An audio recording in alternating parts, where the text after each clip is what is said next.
I've served as a park ranger on the Appalachian Trail for 2 years, and I thought I'd seen just about everything out here. Over the years, I've dealt with lost hikers, wild animal encounters, the occasional late-night camper who thinks they're sneaky, and even a few pranksters.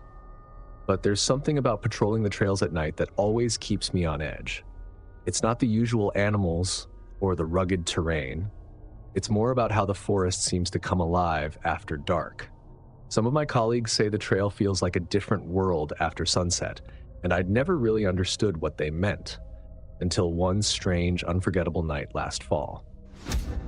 The Appalachian Trail can stretch for days without a glimpse of civilization, but there's a particular stretch near my regular patrol area where we enforce strict rules. No camping, no fires. That part of the trail sits close to a ravine, and over the years, we've seen enough accidents to keep the place off limits at night. If I caught someone in there, it was part of my job to send them on their way. But that night, it wasn't a stray camper that caught my attention. It was something that no training manual could have prepared me for. It was just after midnight, and I'd been out patrolling solo for a couple of hours.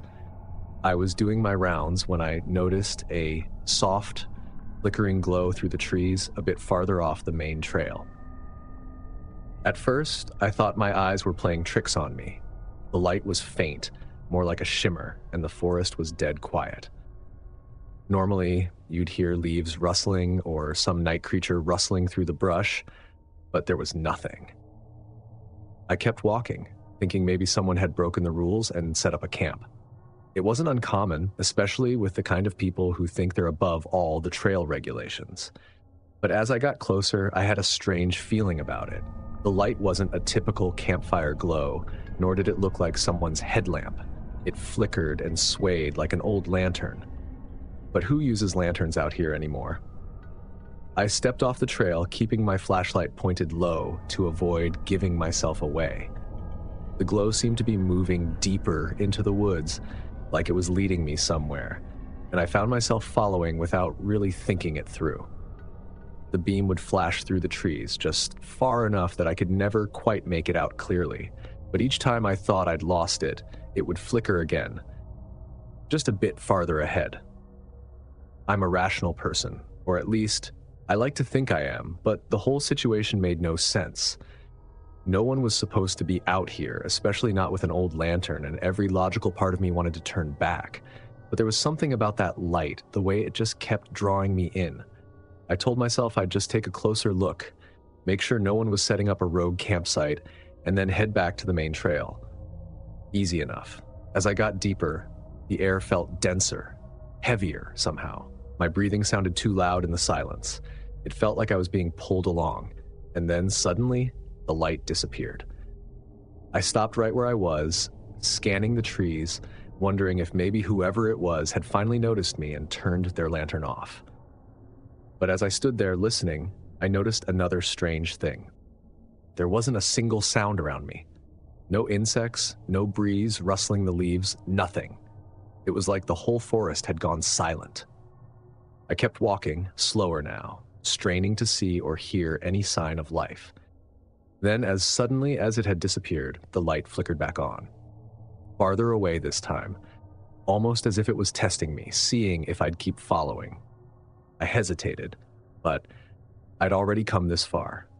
The ranger part of me, the one that always had to know the answers, won out over any lingering fear.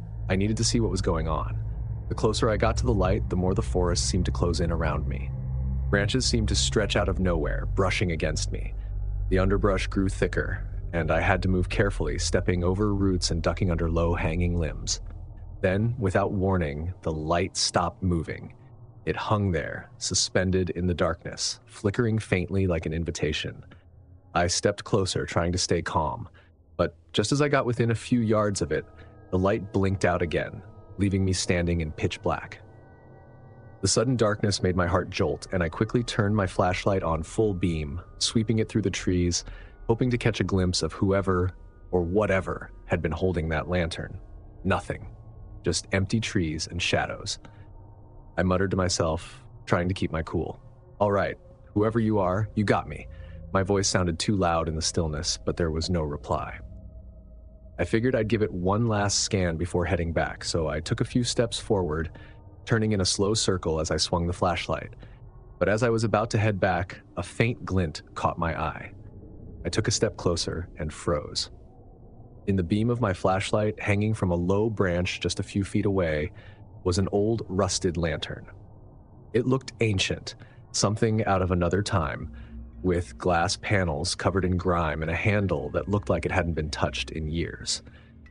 There was no sign of the person who'd been carrying it, no footprints, no broken branches, nothing to suggest anyone had even been here.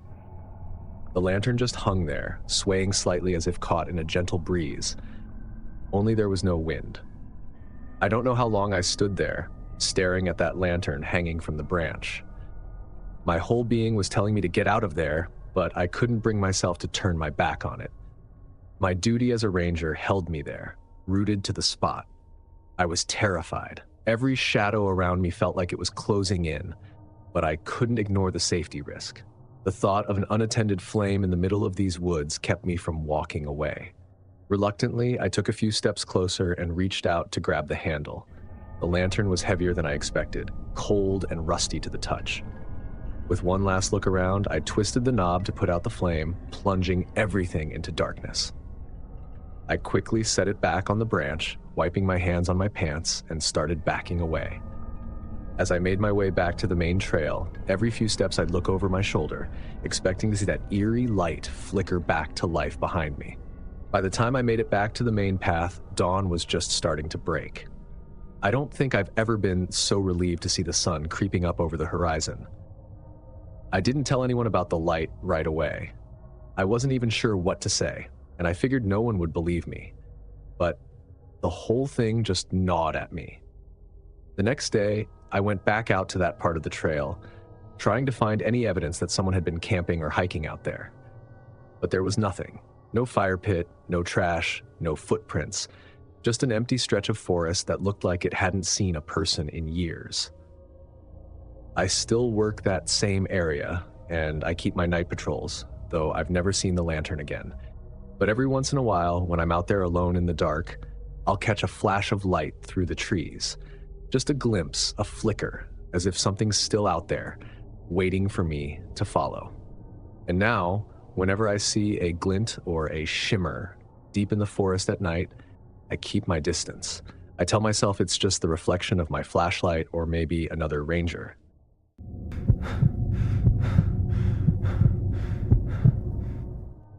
After 25 years in firefighting, you'd think I'd seen it all. Accidents, rescues, some truly bizarre stuff. But nothing ever shook me, like what happened that morning on the Appalachian Trail. I was out early, right before dawn, aiming to get in a good hike and some fresh air. The mountain fog was thick that morning, rolling in so dense it almost had a weight to it, blanketing everything in sight. But fog was nothing new to me. I grew up with it on these trails, learning to navigate through the soupy, misty mornings. And at 45, having lived through more than a few close calls on the job, a quiet walk in the fog didn't feel like much of a risk. I'd parked at the trailhead just before 5 a.m., aiming to catch some of the sunrise if the fog lifted. The car headlights barely cut through the haze, and everything was muted, muffled. As I started up the trail, I could barely see a few steps ahead of me. Normally, the woods come alive in the early morning, birds chirping, branches creaking, squirrels scampering. But it was eerily silent. About half a mile in, the path opened up to a wider clearing, and that's when I saw a dark figure standing dead still in the middle of the trail. They were maybe 40 yards ahead, perfectly motionless. My first instinct was practical, probably another hiker who'd stopped to rest or maybe gotten turned around in the fog. So I kept walking, expecting the figure to move aside or wave. But they didn't. They just stood there. "Hey, morning," I called out, my voice echoing dully in the fog. No response. I stopped, squinting through the mist, trying to make out any details. They were too far to see clearly, just a silhouette, a tall, slim frame, head tilted slightly as if looking right at me. Something about it was off. They didn't shift or fidget, just held perfectly still. I hesitated, debating whether to get closer or turn back, but I brushed it off, assuming they were maybe lost in thought or, who knows, listening to something with headphones in. I took a couple more steps forward, then stopped again, watching. Still, nothing. "Everything okay up there?" I called out again, louder this time. Silence. The fog shifted a bit, thinning just enough that I got a better look. The figure wasn't facing me directly, but rather had its head turned slightly to the side, like they were listening, waiting. A slight prickle crawled up my spine, but I shook it off, telling myself it was just the strange lighting, the fog playing tricks on me. Another few steps forward, and then they vanished. Just like that. 1 second, they were there, solid as anything. The next, the fog rolled over and they were gone. Now, I've seen fog do funny things. It can distort, make shadows shift, even make it look like things are moving when they're not. But this was like nothing I'd ever experienced. I hurried up to the spot where I'd seen the figure, looking around for any sign of movement, of footsteps, maybe even a dropped item or something. Nothing, just fog and silence. Even the air felt different, like it was too still, too quiet. A little while later, I stopped to take a quick drink, and as I stood there, I heard a scream. High-pitched and absolutely chilling, it cut through the fog like a knife. It sounded close, maybe just 100 yards or so back along the path I'd come from. My instincts kicked in, that old firefighter training kicking back in hard. Someone could be in serious trouble. I turned and called out, "Hello?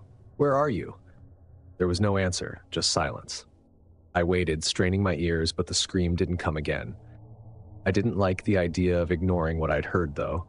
There was a chance it was an animal, a fox, or even a bird, but it had sounded human to me. Shaky, desperate.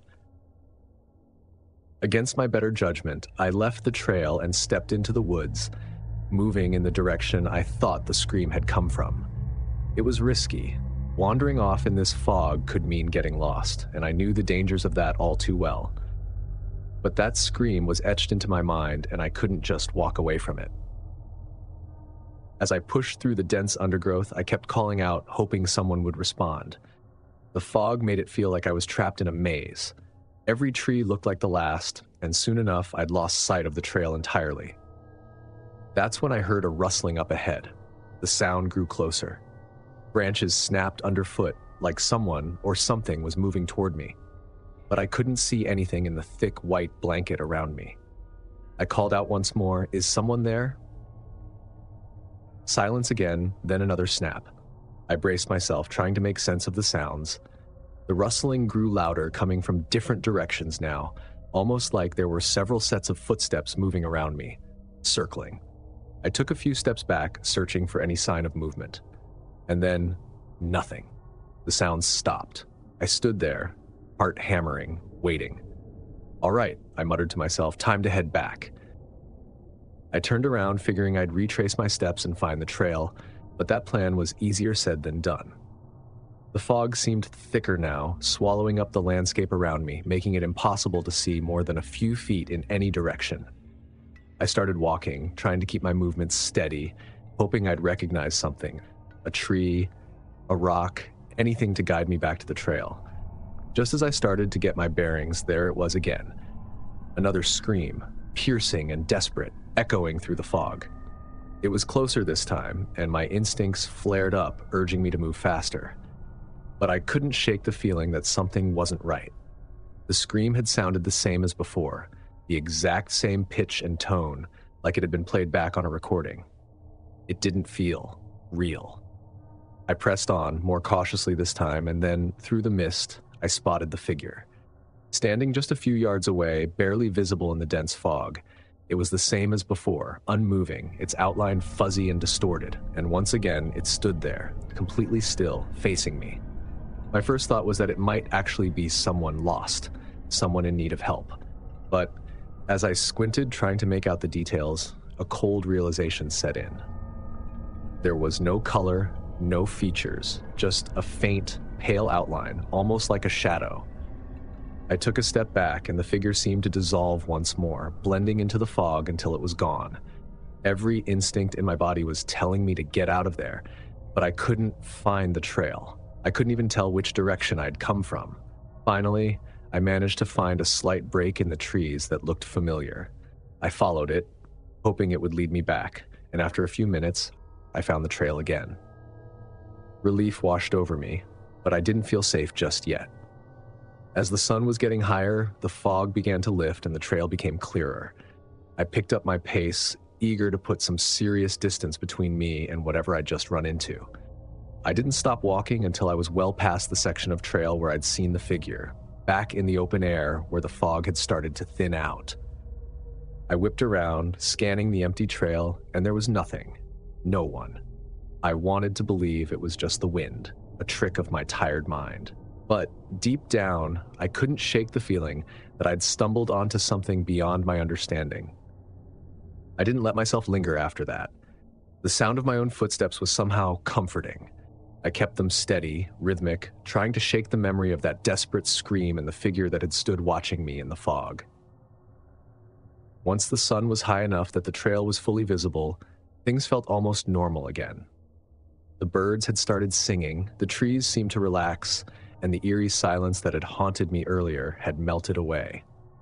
The fog thinned to patches until it finally disappeared altogether, leaving the forest clear and calm under the mid-morning light. But my nerves hadn't settled. Originally, I'd planned to make a full day of the hike, reaching a scenic overlook further up the trail, but that idea no longer seemed inviting. I couldn't shake the feeling that something had been watching me, something that didn't want me there. So I cut the hike short, turning back far ahead of schedule and headed straight to my car. As I finally stepped out of the woods and into the open lot, I let out a long breath. I still hike now and then, but I haven't been back to that trail since, and whenever I think about it, I can still hear that scream echoing in my ears, that desperate, bone-chilling sound. I'm not sure what I saw, or if it was real or just some bizarre trick of the light, but either way, I'm not in a hurry to find out.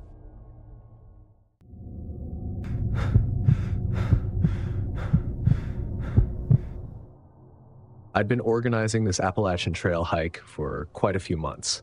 This trip was meant as my getaway after a long, exhausting school year. As a teacher, I get that precious summer break, and every year I try to do something different. This time, it was the trail.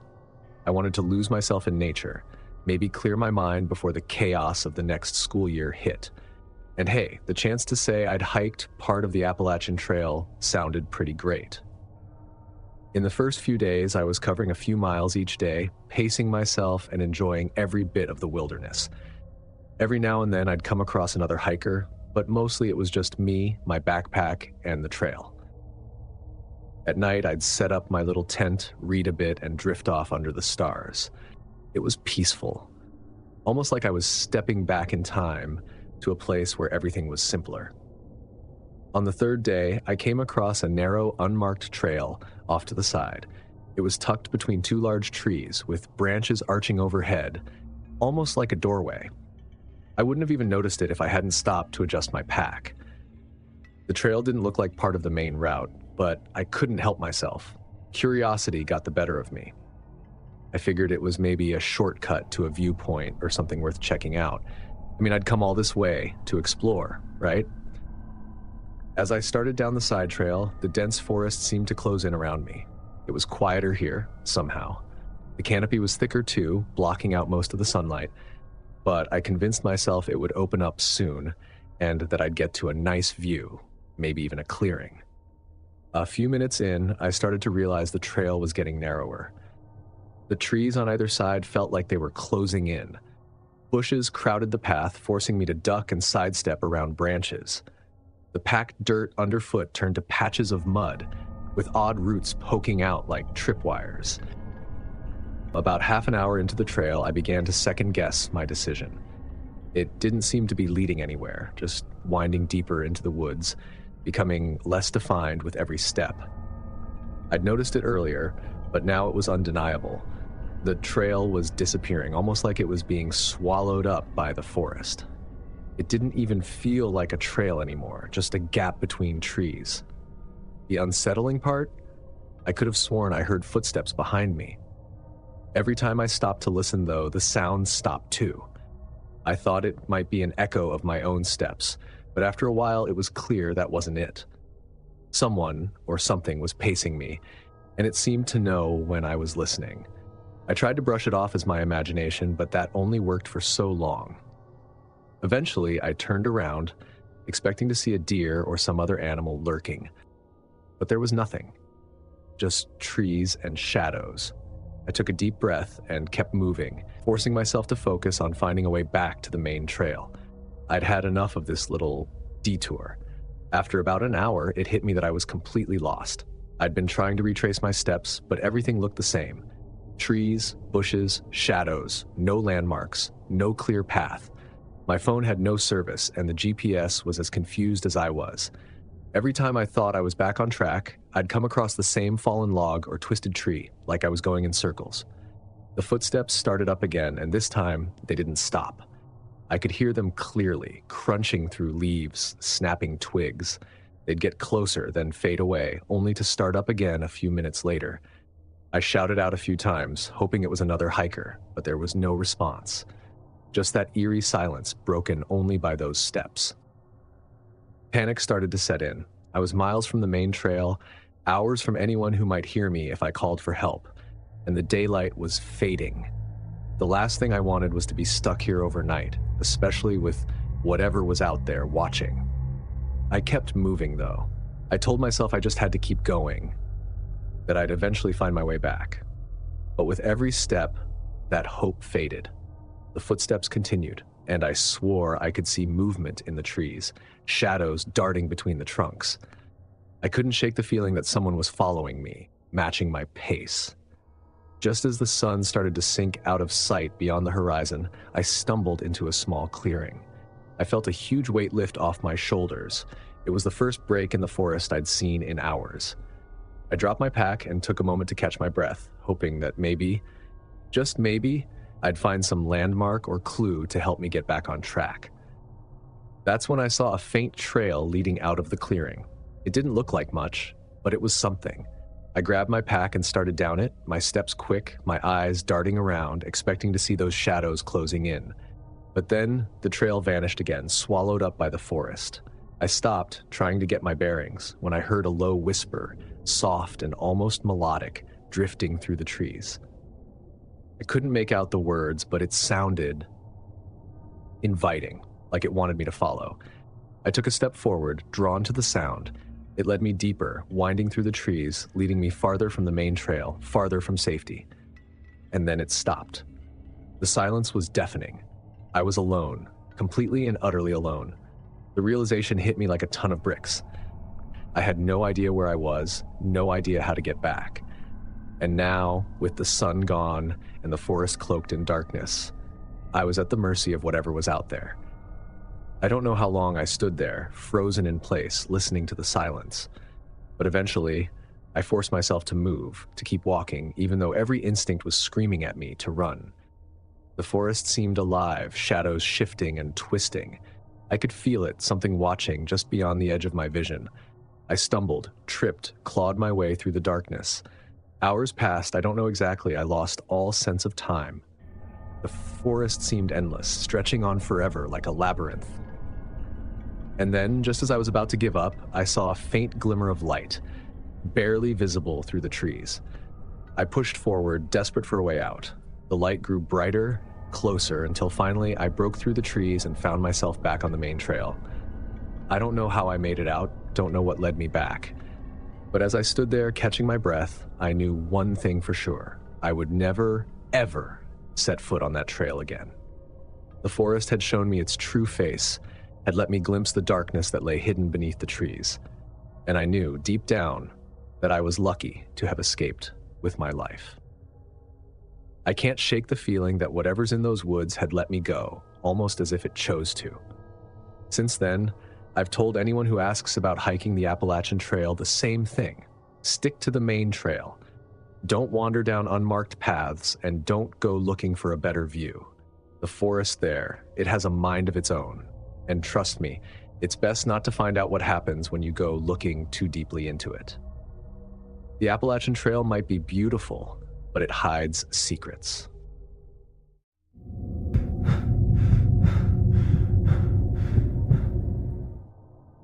After a long week of ER shifts, I was desperate for some fresh air.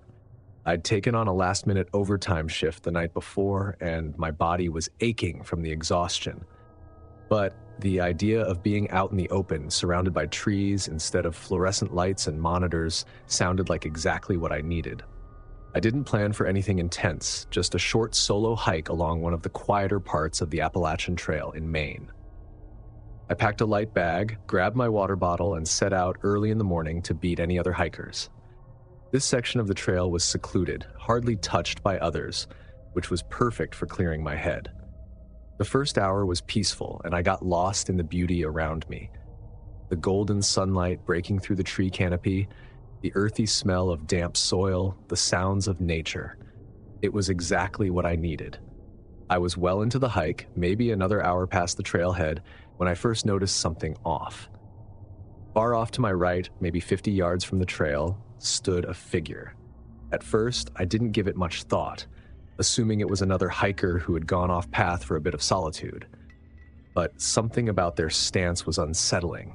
They were standing so still. I slowed my pace, squinting through the trees to get a better look. The figure seemed to be facing me, though it was hard to tell with the way the shadows played across their form. The sunlight filtered down through the trees, casting a strange, almost unnatural glow around them, making their skin appear ghostly pale.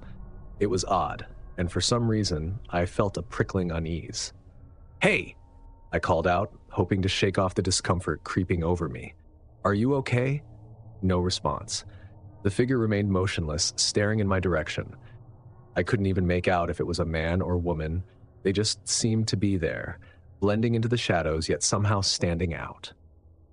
I took a tentative step forward, hoping a bit of movement would encourage a reaction. But the figure didn't move an inch. I debated whether to get closer, but something deep down told me not to. Still, I took another step, peering through the trees for a clearer view, and then they turned. It wasn't a normal turn. It was too smooth, almost like they were sliding, drifting deeper into the woods without making a sound. The hair on the back of my neck stood on end. I shook my head, trying to convince myself it was nothing. Maybe they hadn't heard me, or maybe they were just enjoying their own solitude. But as I kept walking, the feeling lingered, that creeping sensation that something wasn't quite right. I told myself it was all in my head, that I was just worked up from the week I'd had. Another half hour passed, and I tried to settle back into my hike, focusing on the rhythm of my breathing. But that feeling never fully faded. I kept checking behind me, sure I'd see that figure lurking in the trees. And then I saw them again. This time they were much closer, maybe 30 yards away, standing off to my right. Same pale skin, same motionless stance facing me. I stopped dead in my tracks, a chill spreading through me. How had they gotten ahead of me without me noticing? "Hello?" I called, louder this time. "Is everything all right?" Nothing. Not a flinch, not a sound. They just stood there, watching. I could feel my pulse quicken as I watched them, waiting for some kind of reaction. I took a step back, my eyes never leaving the figure. And then, just like before, they turned, gliding away, deeper into the woods until they vanished from sight. It was almost as if they were leading me somewhere. I was officially unnerved now. There was something incredibly wrong with this person, and I didn't want to find out what it was. I turned back to the trail, picking up my pace, keeping an eye out for any familiar landmarks that would lead me back to the parking lot. I walked faster, telling myself I was overreacting, that it was just a strange hiker with a weird way of moving, or maybe even someone playing a prank. But deep down, I didn't believe that. There was something too unnatural about the way they appeared and disappeared, like they were part of the forest itself. The trail wound down into a hollow, and as I descended, the air grew cooler, the sunlight dimmer. I had to slow my pace as the path became steeper, but I kept checking behind me. When I reached the bottom, I paused, catching my breath and looking around. The trail was silent, save for the faint rustling of leaves in the wind. For a moment, I thought I'd lost them. But then, in the corner of my eye, I saw it again. Just a hint of pale skin peeking from behind a tree. I froze, staring at the spot, but there was nothing there, just shadows and trees. I forced myself to keep moving, quickening my pace, desperate to put some distance between me and whatever that was. Finally, after what felt like a lifetime, I reached a familiar clearing. I was instantly relieved as I recognized the trail marker just ahead. I was close to the parking lot now, maybe 10 minutes away. I practically jogged the rest of the distance. But as I broke into the parking lot, I couldn't help looking back. There, standing just at the edge of the woods, was the figure. They were farther away now, almost swallowed by the shadows, but still watching me. As I hurried back to my car, fumbling with my keys, I looked over my shoulder one last time and saw the figure take a few steps toward me. It was just enough to send my heart racing even harder. My hands shook so badly that I struggled to get the key in the ignition, and the engine felt like it took ages to turn over. Finally, the engine started, and I sped out of there without looking back. Even now, lying in bed, I can't get that moment out of my head. The logical side of me tries to convince me it was just some lost hiker, but deep down, I know better. I haven't been back to that trail since, and I can't shake the feeling that whatever I saw wasn't supposed to be there. And it certainly didn't want me there either. If I'd hesitated a moment longer, if I hadn't managed to start the car, well, I don't want to think about it. One thing's for sure. Whatever was out there, it wasn't something I'd want to meet again. If these stories made you second guess your next hike, hit that like button and subscribe for more real-life horror. Got your own unsettling outdoor experience? Drop it in the comments. We'd love to hear every spine-tingling detail. And remember, on trails like these, trust your instincts, because sometimes the wilderness watches back. Thanks for watching, and I'll see you in the next nightmare.